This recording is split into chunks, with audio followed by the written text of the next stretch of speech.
Butang mahiya ka. Gusto ko talaga ata.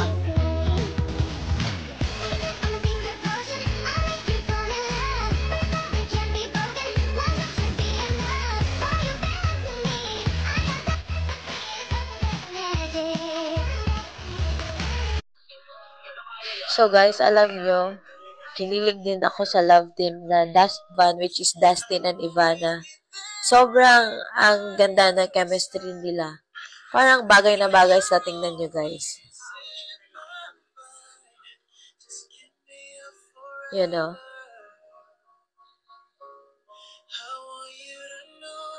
Ang ganda ng pagmasdan ng mga mukha nila. Sayang, hindi na tumagal si Ivana sa loob ng bahay ni Kuya dahil house guest lang siya. Hahay, ang dami pa namang love team na bumuo ng Dust Band.